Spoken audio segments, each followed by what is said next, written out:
by separation of variables. This is the, I think, the easiest way, and actually very intuitive way of solving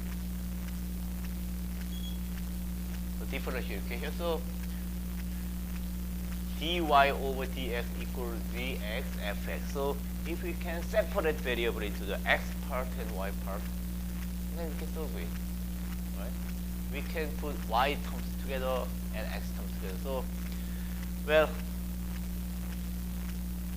the idea is that we have this one, so we put dx gy together and dy fy together. So we transform this one into this form, right? So divide each side with dy, and then multiply each side with dx. Then this one becomes this one, right? Once we transform this one into this one, then we can integrate both sides. Then basically done. The remaining part is just doing the integration. That's all.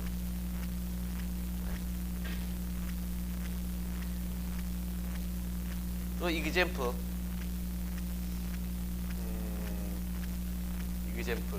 Yeah. So yeah, for today's quiz, this is the, yeah, we have to use this one. Integration of fraction is basically log. Of course, we need log. We cannot take negative log function for negative value. We need absolute value over here. So we need this part. So the example.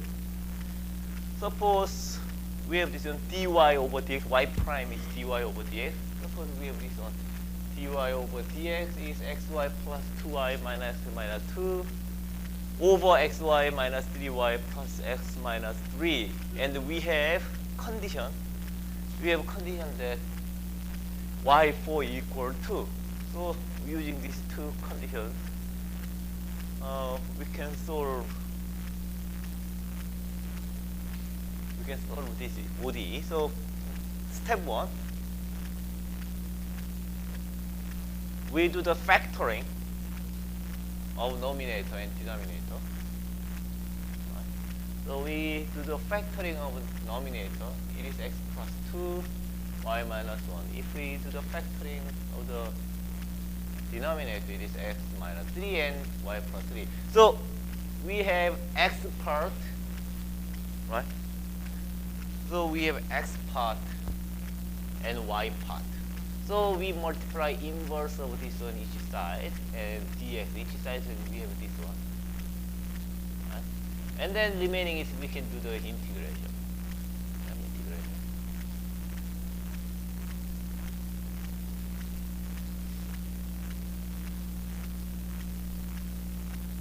Here y minus 1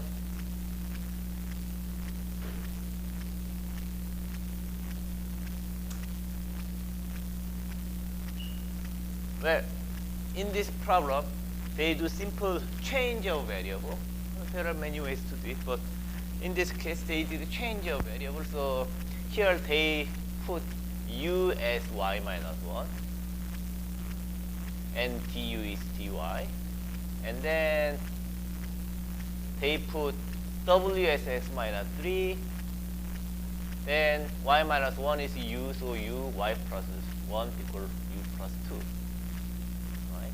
And they have this one. So by change of variable, they have this one and this one. Of course, it is not necessary.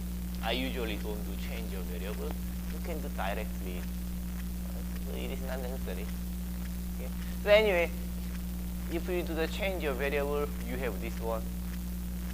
Right? By putting u equal minus 1 and then w equal x minus 3. So by to change your variable, we have this one. Well, then it's u1 plus 1 over 2 over u, 1 plus 5 over w. Well, now it becomes much easier. So we do the integration of first part over u is simply u. Integration of second part is 2 log u.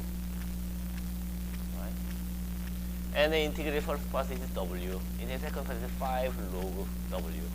And then, well, it is the indefinite integral, so we have to adjust constant. We have constant term over here.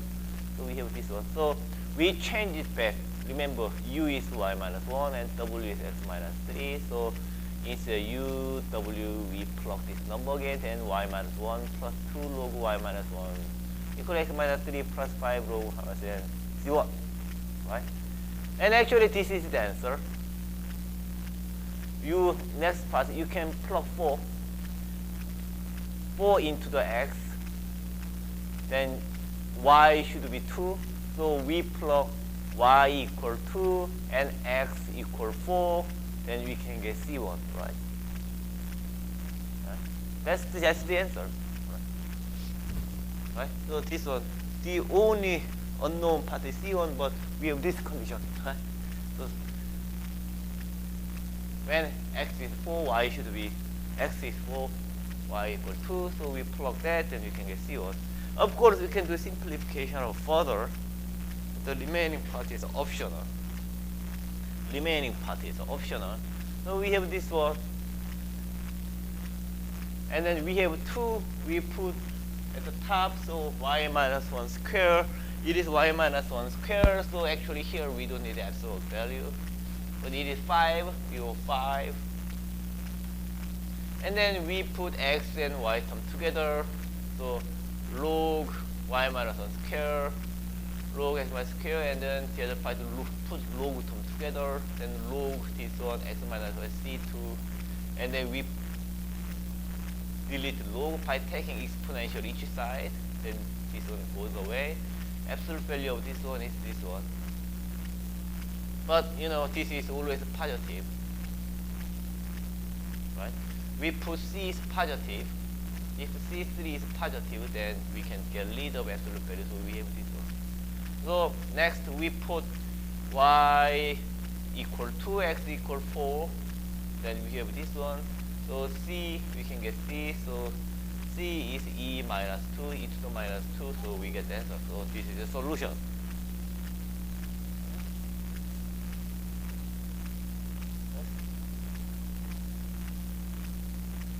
And next one is today's quiz. This is today's quiz. dy over dx equal km minus ky. Then we can do the factoring. Then it is this one. This is today's quiz. Divide each side with m minus y, and we have this one, and do integration. Integration of this one is log y minus m. And we need minus because there is minus in front of y. So we need minus. That's why we have minus log y minus m. And then kx plus c. Right? So this is the answer basically. And then if you clean up, then, well, you can clean it up like this. Take expectation, y minus m, like this also. Y minus m is plus minus. So, yeah.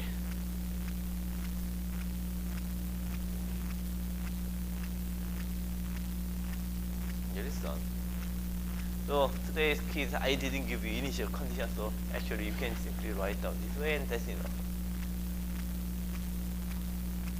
Or you can clean this one further and write down this way. Anyway, both of them are right answers. And in this particular problem, they gave initial condition. We know 0, 0. So when x is 0, y is 0, so we plug that, then we can get c. C is m minus m2.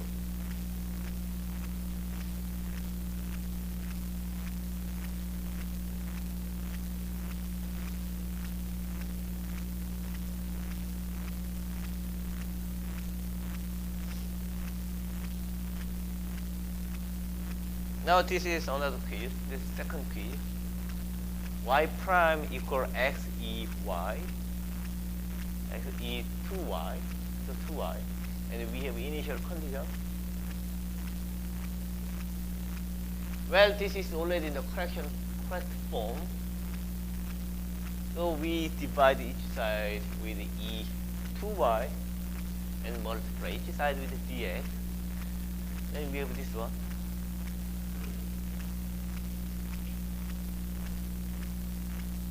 And we have this one. And if we do the integration,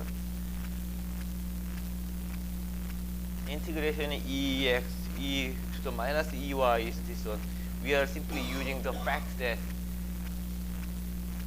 differentiation of exponential function is the same, so we are using that fact.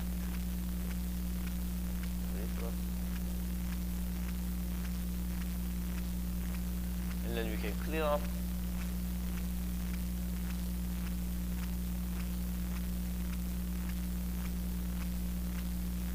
Then we have this solution. And then applying initial solution, we can get that. So.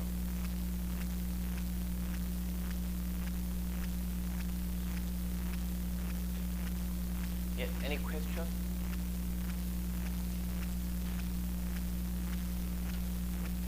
이것도 좀 같이. 이 정도면 기말고사 나와도 풀 수 있겠죠. So, are you sure you can solve this problem if they are on the final exam?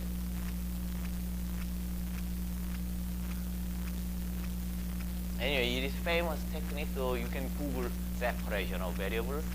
Googling, there are a lot of examples, so you can solve it. You can practice.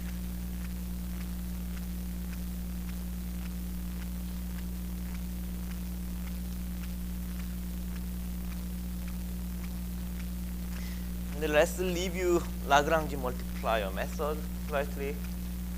So, a couple of weeks ago, I explained the intuition of Lagrange multiplier, and I explained that Lagrange multiplier is the shadow price. Shadow price. It is Wikipedia. In the Wikipedia, you can Google shadow price, and it is second illustration.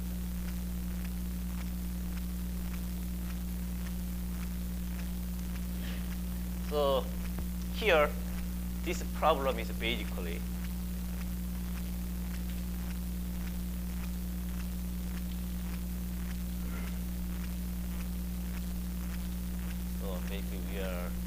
we are interested in this problem.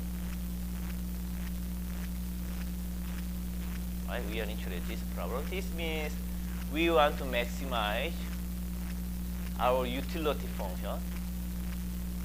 We consume two goods, x1, x2, right?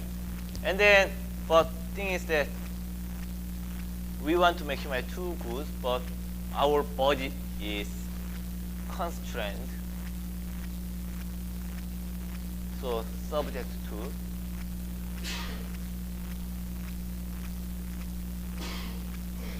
this is equivalent to something like this, right? And here, right, u is increasing function, so less than equal becomes the same, but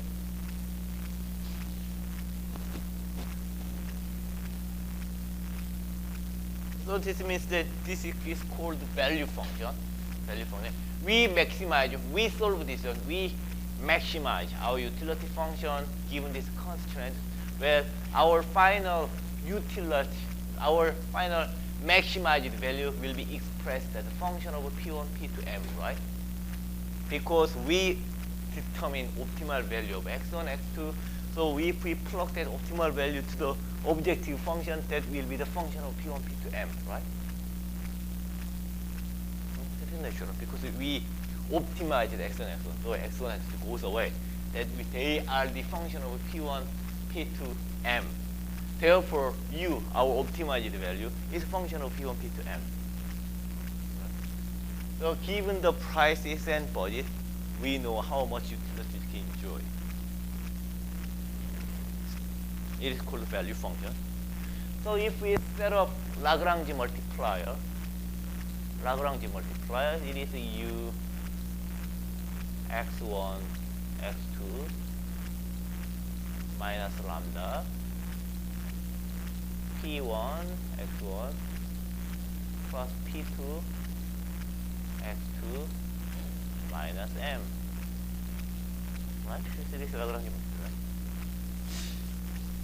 And then I explained to you envelope theorem. To remind you, envelope theorem means by envelope theorem, u, here this u is the same. This u with this m.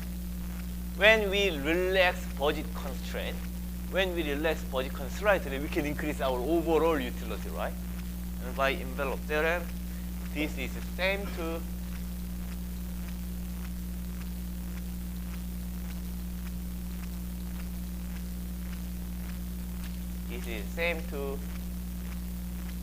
m, which is lambda. So this is shadow price. This is the shadow price of your budget constraint. So if you increase budget constraint slightly, you can increase your overall utility by lambda. So that's the intuition I explained to you. So in some sense, lambda is a cost, hidden cost of budget constraint. Right? Kind of cost of budget constraint. All the details I already explained this to you like a couple of weeks ago. And if you are interested in, you can read this shadow price, writing about shadow price in Wikipedia, and you can read another Wikipedia article about envelope theorem. Okay? Actually, yes. If you are more interested in envelope theorem, I have a link, our course web page, envelope theorem. It's here, shadow price and envelope theorem. You can, let me copy and paste again. Yeah, this is very good writing. This is very good essay, so you can read it. Yeah, so this is what we learned.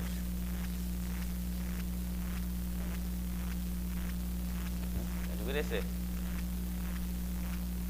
And then let's think about simple version of a simple special case of this utility, simple case of this maximization problem called the linear programming. Now, let's think about linear programming. About linear programming, you can click this one, linear programming.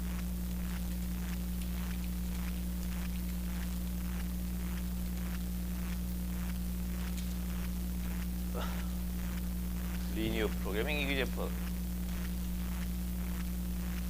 You can click this one and you can go to page 10 and you can see this one.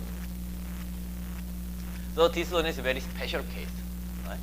Our utility function here, utility function is a linear function. Right? And then we have ax is less than b. Right? And then we have possibly multiple constraints. So to every linear program, there is a dual linear program. So in section 1, here C and X are n vectors. So C is vector, X are vector. Size of vector is n. So it is C transpose. So C, X are n vectors. Size of vector is n. Then B and Y are this B is m vectors. So A should be, X is n vector, B is m vector. So A should be m by n matrix. So here, so we have a constant number of constraints m, right? Here constant, so we have multiple constraint. When we have multiple constraint, we learn we have to use Lagrange multiplier and we do some sufficient condition and we see how sign change, right? Something like that. So anyway, we have multiple constraints. So let's set up Lagrange multiplier. So, and in this case, we have linear programming, linear problem. So x should be greater than or equal to 0. We need that. X should be greater than or equal to 0. Because if we don't have this condition, then we don't have a well-defined function because it is linear problem. So, well, given this condition, what we do is we take infinite position to some x and infinite negative position for some x, something like that, because it's a linear problem. So if we don't have this positive condition, x is greater than or equal to 0, the solution is not well defined. Again, if we don't have this x is greater than or equal to 0, we take some maximum infinite position for some and negative infinite position to the other, something like that. So in order to prevent that kind of uninteresting problem, we impose x is positive. Okay? So here, let's set up Lagrange multiplier with this one.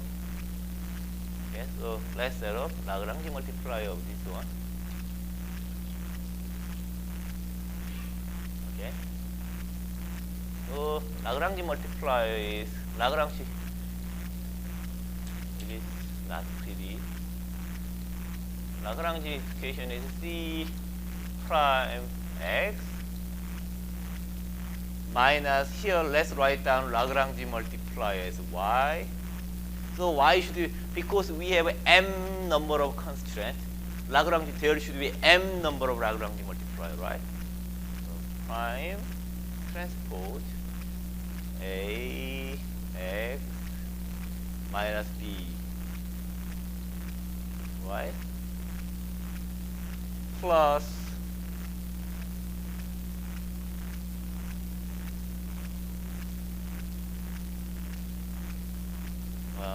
lambda X. Right? Yeah, we have something like that. So we have two Lagrange multiplier. So actually m Lagrange multiplier, here X is n, so we have m plus n Lagrange multiplier because we have m plus n.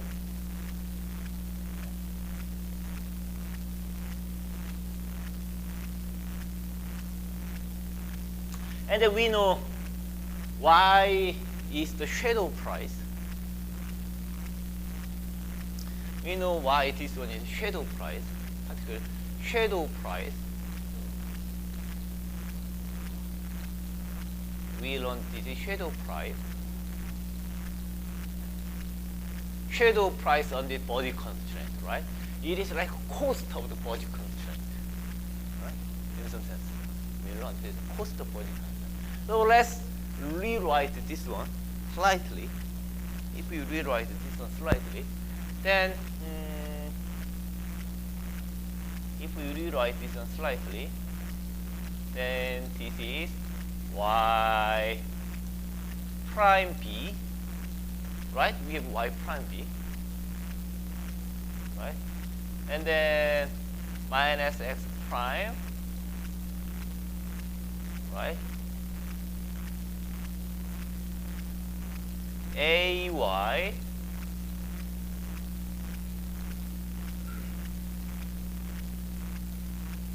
minus C.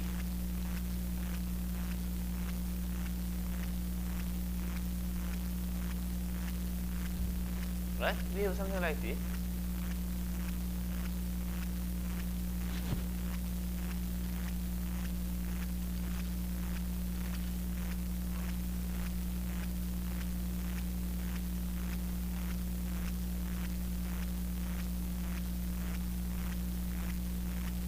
Here, let's ignore this. Let's put this one over here. But actually, this doesn't matter. This doesn't matter. Actually. Right, so we can write this one over here. Then, look at this one. Well, in this second problem, it looks like y is something we want to optimize. And it looks like x is another Lagrange multiplier, right? So in this case, we can see, so here, x is a choice variable. This is choice, our choice, control variable. This is our choice variable. But once we write down the equation this way, it seems that this y is, let's write down this one. So we can write that this one as the b prime y, right? Right? Then it's like looks like y is a choice variable, and looks like x is some sort of shadow price, right? Shadow price or Lagrange multiplier.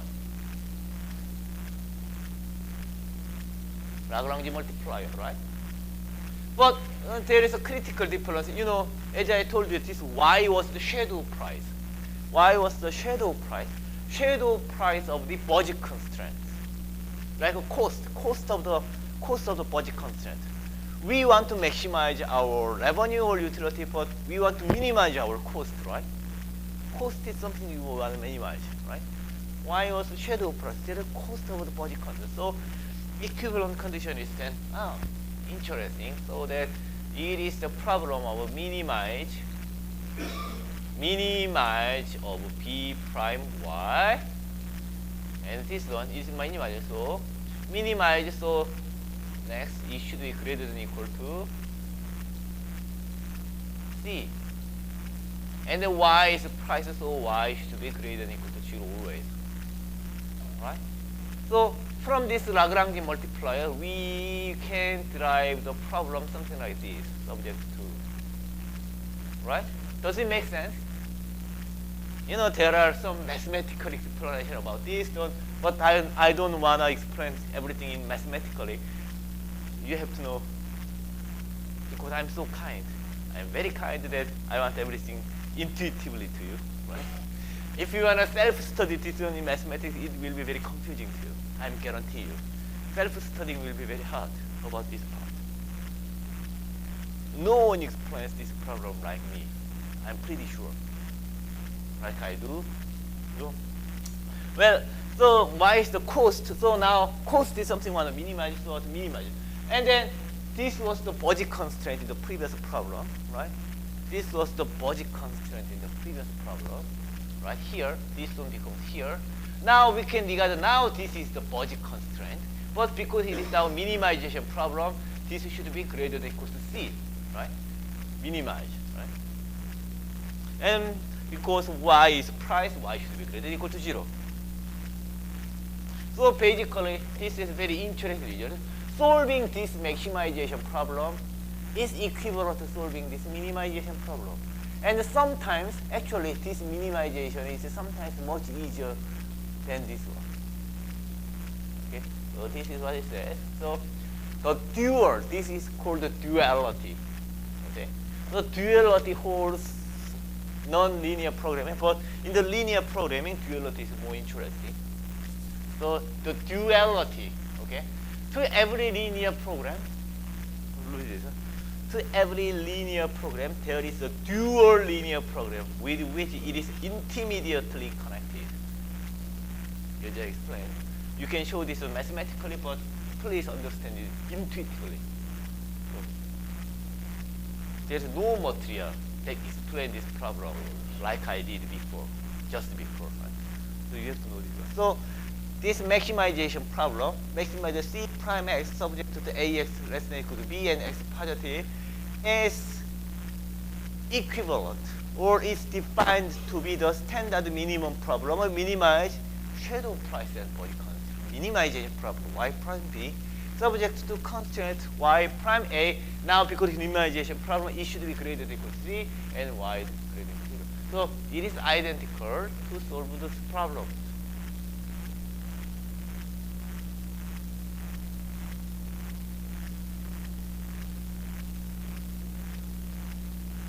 There are numerical problems, so there are examples, so they are budget constraint, and then you can reduce this one. But there's some table explanation about this one. If you have time, you can go over this. But basically, intuition is like that. Especially when you solve something numerically, this duality problem is very convenient. Feasible. X is feasible, and there are histories, duality theorem. Right? So when you have time, you can read it. Any question? 질문 있어요? So it is very important.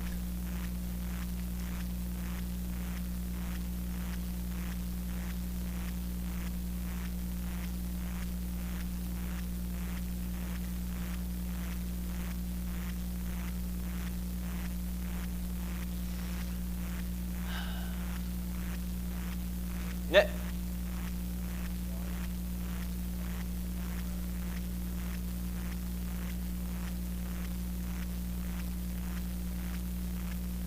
어디?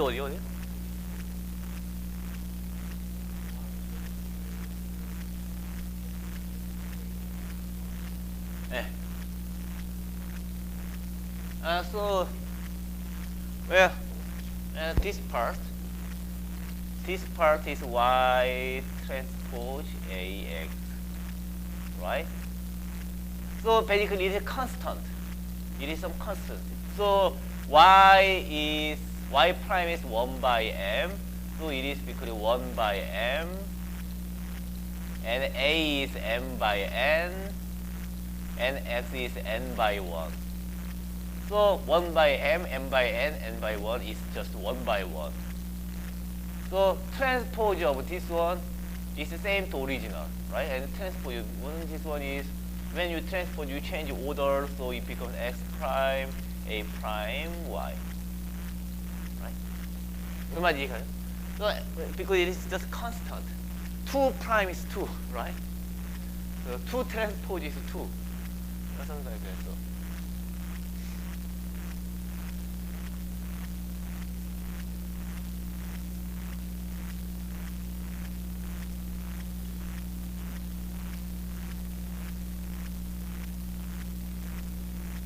Any other question?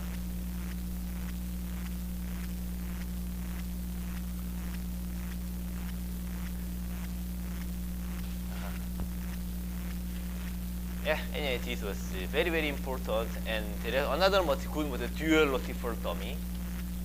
Duality for dummy. Where is it? Yes, Lagrange duality for dummies. I take a look at it. This is very well. It's another very interesting problem. So if we have time, you can read this one, duality for dummy.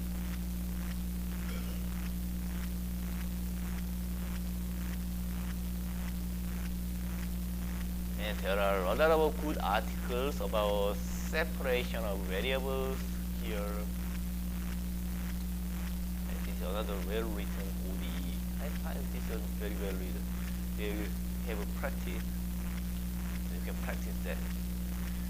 So this Friday,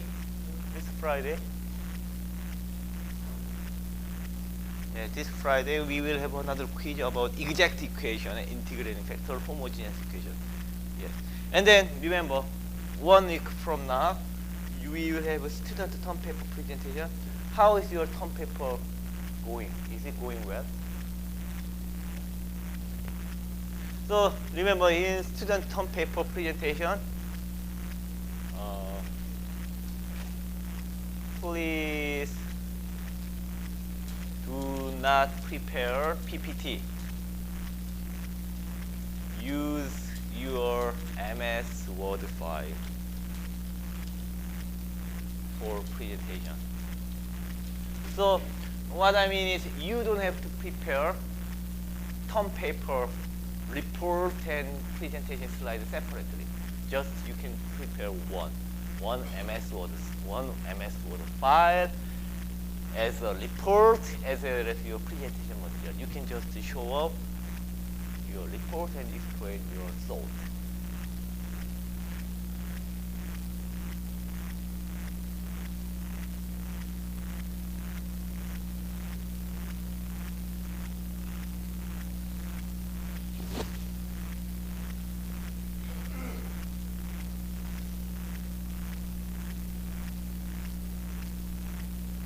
Okay, so we are pretty in line with our schedule. Next, I want to introduce continuous time, something called continuous time, something called advanced calculus. Now you mastered calculus, right? You mastered differentiation, integration.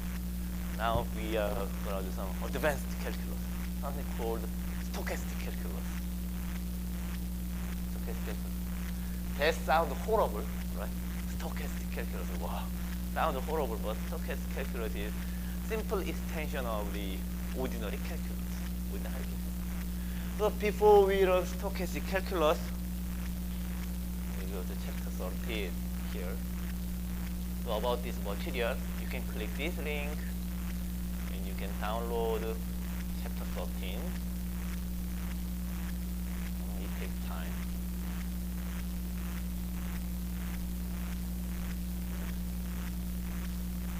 왜 이렇게 시간이 많이 걸리지?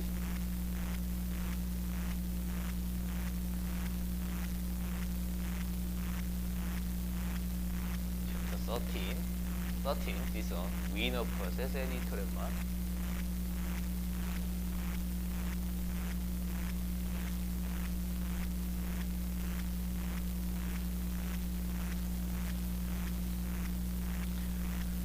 Now, do you remember Taylor series expansion? Right? You remember Taylor series expansion, right? Taylor series expansion was the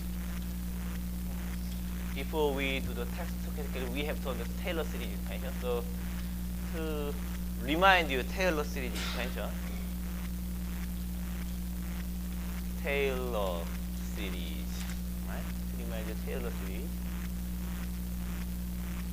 Taylor series looks like this.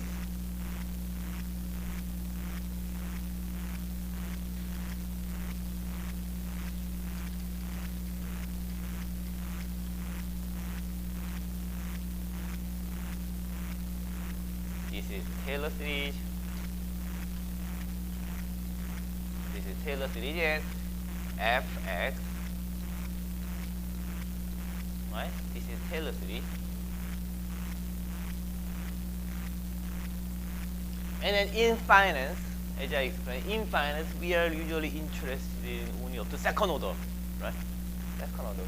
So we are not so interested in beyond this part. Beyond this part, we are not so interested. Right? So basically, quadratic approximation. And then, if we express this quadratic optimization more succinctly, right, then we can express this as df equal to f prime a and change of x plus 2 over 2 prime change of x square. Right? Here f is basically fx minus fa. A is original place of A, and change of x is basically x minus A. Right? So this is something you have to remember. Right? This looks prettier. Right? We express change of f in terms of change of x. So to remind you, in the bond example, suppose f is bond price, then dv. This is change of bond price. Bond price is a function of interest rate. So this is basically d prime dr. R is change of interest rate. And b2 prime dr square. Right? This is basically same, approximately. Right? And if we want to express everything in terms of percentage change, P over P is approximately P over B prime dr plus half of P2 prime over B dr square, right? Something like this.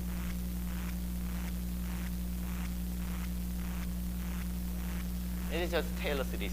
B is bond price change of interest rate.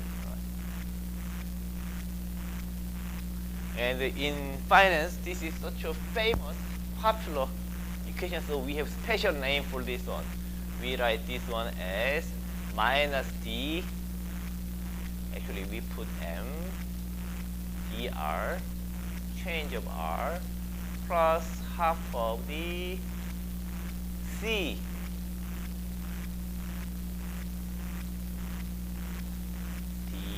dr square. Here d m is minus b over b prime, and c is b prime over b, right? And this is a very important equation in bond pricing. And here, this dm is called modified duration. This is called modified duration. And this is called, C is called convexity. So D is called modified duration. C is called convexity. So when interest change, you know, bond portfolio managers have to watch how central bank change interest rate, how Janet Yellen change interest rate, how Chief of Bank of Korea 이주열 총재, how he change interest rate. They are keen on interest rate because when interest change, their portfolio value changes. So this shows great simulation technique, how their portfolio value changes when interest rate change. When they know duration and convexity, and when they know when they expect interest to change, they can simulate how much percent their portfolio value change. Right? They can simulate their portfolio value change. They can simulate this portfolio value change depending on change in the interest rate, DR, depending on change of DR. If you know duration and convexity, and duration and convexity is just the first derivative and second derivative. So this is very, very, very important. Actually, I even showed you a couple of weeks ago, last week, I remember, I even showed you the Excel spreadsheet example about this one, right? With this. So this Taylor series expansion is important for the next couple of classes. Any question? This is very important. 질문 있어요 혹시? 무슨 말인지 이해 가죠? 이해 가나? 이해 안 가? 어디가 잘 이해 안 가요? 이해 안 가면 질문을 해야지. 전체적으로 좀 어려워. 테일러 시리즈 익스펜션은 알겠어요? 일단 얘가 그러니까 듀레이션 컨벡시티는 they are just examples. I explained those things in order to help you understand this thing better. So this is something I want you to know. 이건 무슨 이해가 가 이거? 이건 이해가 가? 이건 대강 뭐 이렇다니까. 왜 이런지도 설명해줬잖아. 칸 아카데미 보면 나오잖아. 막 그래프로 설명해주고. 그러니까 이걸 다르게 쓴 거 첫 번째 이퀘이션은 세컨드 이퀘이션은 다른 방법으로 쓴 거고, 이게 이제 왜 중요한지 보려고 우리가 본드로 설명을 해준 거고. 이건 보면 그냥 똑같은 거니까.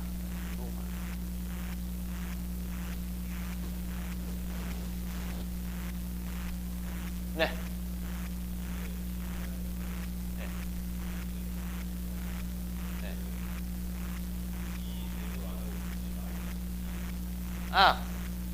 Because B prime is always negative. So negative, so we want to put it positive. You know, when interest rates go, bond price go down.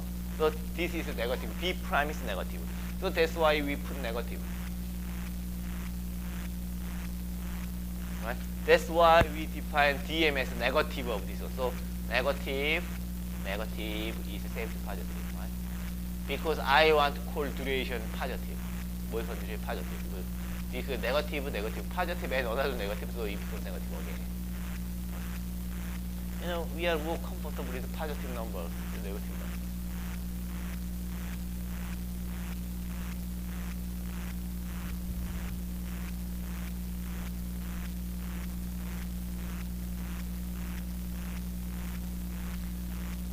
Okay, so this is the basic setup, and now we are gonna run new concept called Brownian motion.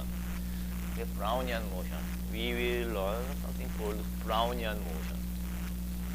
Brownian motion. Yeah, Brownian motion. Brownian motion. Wikipedia. It's a good video about Brownian motion.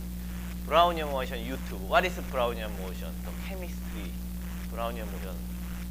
Okay, let's watch it. Brownian motion. 야, 여기 습기가 많아. 그치? 아리야, 제습기 좀 켜줘. Brownian motion. The first evidence that matter consists of tiny particles in motion was given by the English botanist Robert Brown. When Robert Brown was studying the pollen grains suspended in a liquid using a microscope, he discovered that pollen grains were dancing to and fro in a random manner. Similar haphazard motion can also be observed when small colloidal particles suspended in a liquid are examined under a powerful microscope. The zigzag motion is due to unequal bombardment between the suspended particles and the molecules of the surrounding medium. This irregular motion of suspended particles is referred to as Brownian motion.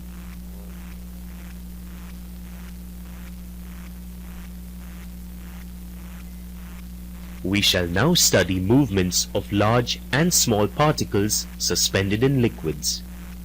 Let us first look at an isolated large particle A suspended in a solution. A number of molecules hit particle A from all sides. On an average, the impact mutually cancels out. So, the resultant force on the particle is zero. Now, observe the particle B, which is very small. Particle B is hit by less number of molecules. Moreover, it is not hit equally from all sides. Due to this, there is a resultant force.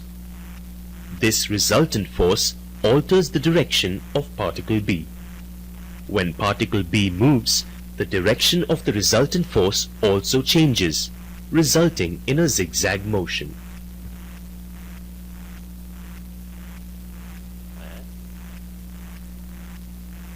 Let us now understand Brownian motion with the help of an experiment. Fill a hollow glass cube with smoke particles. Place it under a low-power microscope. Simultaneously, illuminate the cube with a light source.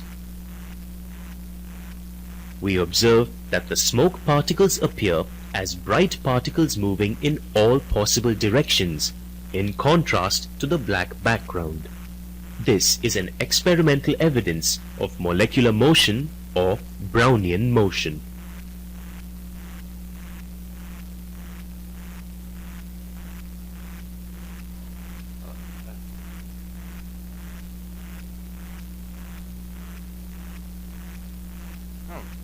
I don't think it is such a good.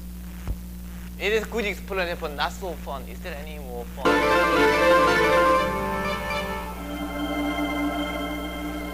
Water can contact, but this time they're free to move. Another one is Wiener process. Wiener process. Sorry. Wiener process. Okay. Wiener process. Any good Wiener process in 2D?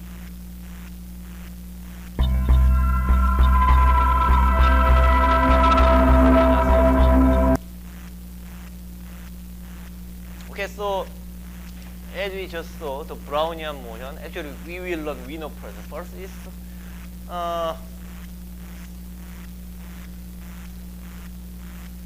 is developed to model a particle.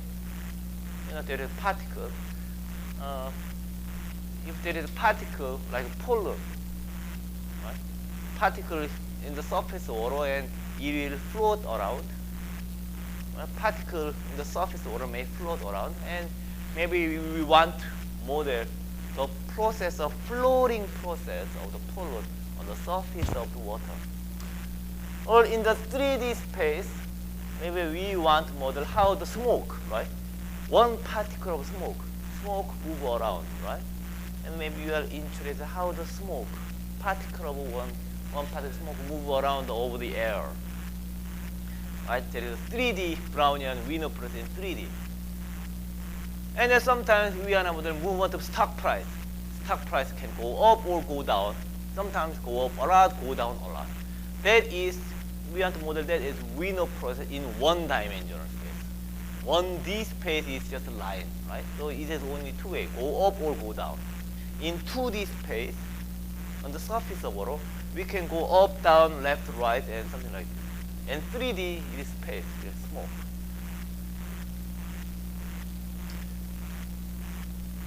So Brownian motion or Wiener process is developed to run that kind of thing.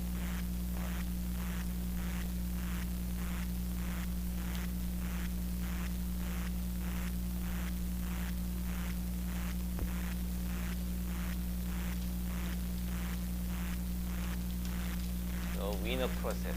We can Google Wiener process Wikipedia.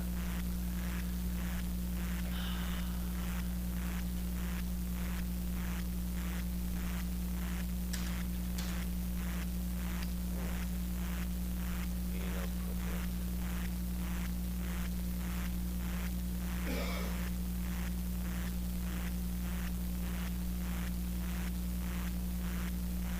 Wiener process.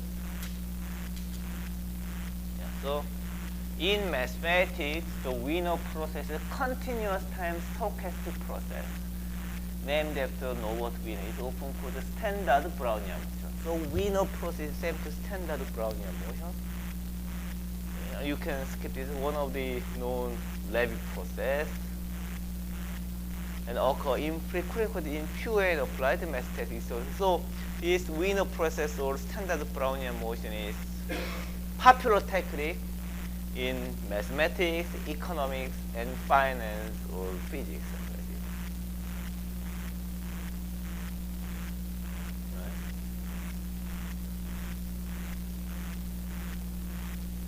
And there are a lot of difficult explanations.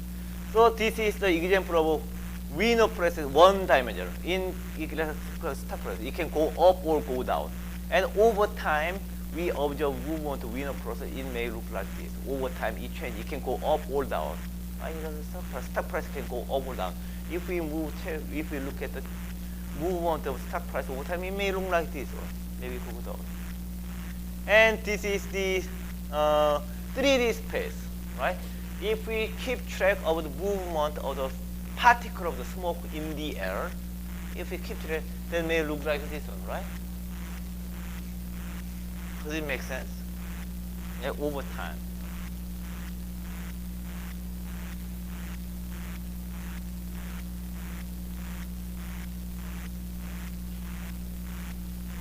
Let's take a look at the definition of Wiener process. This is the definition of Wiener process. Starting point is 0.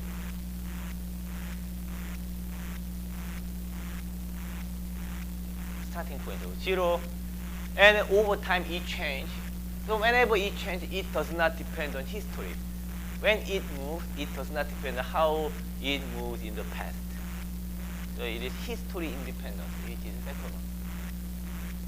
And third, when it changes from t to t plus u for the next change, where we know movement of the particle does not depend on the history, how it moves beforehand. But when it moves in the future, we don't know how it will move. We don't exactly know, but at least we know probability distribution. Okay? In future, it will move with probability distribution. Such that future movement, expected future movement, size of expected future movement is 0. And then uncertainty of future movement, which is standard deviation, actually variance. The variance of future movement is same to time. So 5 minutes later, stock price is like $100 now. 5 minutes later, because its movement is in expected 0, 5 movement in expected value of stock price is still 100, but variance is 5 minutes. Right? If stock price is $200 today, tomorrow the distribution of stock price, if it follows Wiener process, tomorrow's stock price is expected value is still 200, but variance is 1 day. 1 year later, still expected stock price is 200, but variance is 1 year, something like this. Okay, something like this. I will explain this one in detail on this Friday. We'll test it back in future. I think this is enough for today. We may sound strange, but this Friday I'll explain to you what is standard Brownian motion and linear process in detail this Friday. Okay, so see you this Friday.